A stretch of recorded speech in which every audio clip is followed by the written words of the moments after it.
കേശു കേശു എന്നെന്തിനാ വിളിക്കണേ? നീ ഉറങ്ങിക്കോ മകളെ കേശു കേശു പോടാടും.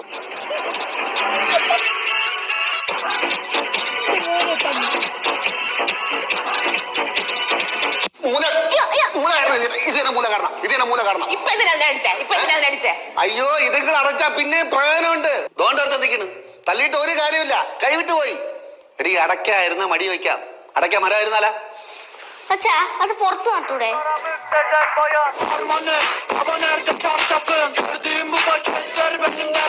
മകൾ ഓർമ്മണ്ടടാ പ്രശോഭ ആന്റിയെ പരിചയപ്പെട്ട ഓർമ്മണ്ട? പ്രശോഭ ആന്റി നിന്നെ എടുത്ത് ഉമ്മൊക്കെ തന്ന് പിന്നെ പേരത്തമ്പഴവും സർവത്തൊക്കെ വാങ്ങിച്ച് നിനക്ക് ഓർമ്മയില്ലടാ? ആലിന്റെ മുട്ടി വെച്ച് തടിച്ച മുടിയുള്ള ചുരുണ്ടല്ലേ? ചുരുണ്ട മുടിയുള്ള തടിച്ച ആന്റി കറുത്തിട്ട് എല്ലാരും പോടും ജോലി കിട്ട്. ശരിക്കും ശോഭന ചരിഞ്ഞിരിക്കും ഇങ്ങനെ എന്ത് ഇറക്കാം.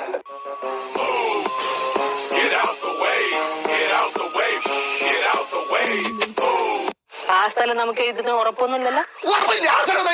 ഇപ്പൊ ചെന്നാ കഞ്ഞി കിട്ടും, അല്ലെങ്കിൽ അതും കിട്ടില്ല, അല്ലെങ്കിൽ കാഞ്ഞിലിക്കഥം നോക്കിയ ഓരോ മരമായിട്ട് ഇയാൾ വെട്ടി നശിപ്പിച്ചിട്ട് വെറും തരിശു ഭൂമി നമ്മളെ കയ്യിൽ അർപ്പിക്കും. 4 പിള്ളേരുണ്ടല്ലോ ഇവിടെ തൂറാപ്പം.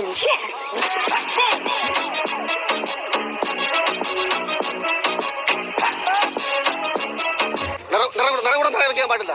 ഇത് തറയിലല്ലേ അവിടെ കൊണ്ടായാലും വെക്കണേ. വഴിയെ പോകുമ്പോ വെക്കാൻ പാടില്ലെന്ന്. നിറകൂടം പോകുന്ന വഴിക്ക് തറയിലും വെക്കാൻ പാടില്ല, വീടിന്റെ മുറ്റത്തും വെക്കാൻ പാടില്ല. പിന്നെ ഇടുപ്പിലെ വെള്ളം അടുപ്പ് വരെ.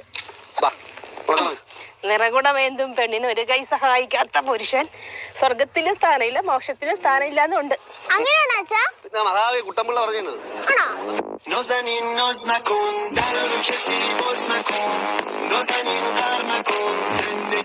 ചേട്ടാ തൈര് വേണോ?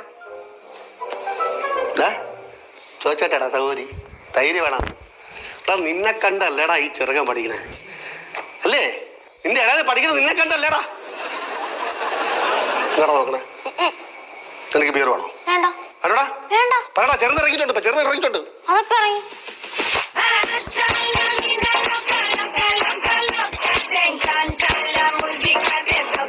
ഒരു ദിവസം നമ്മൾ എല്ലാരും കൂടെ വയലിൽ കളിക്കായിരുന്നു.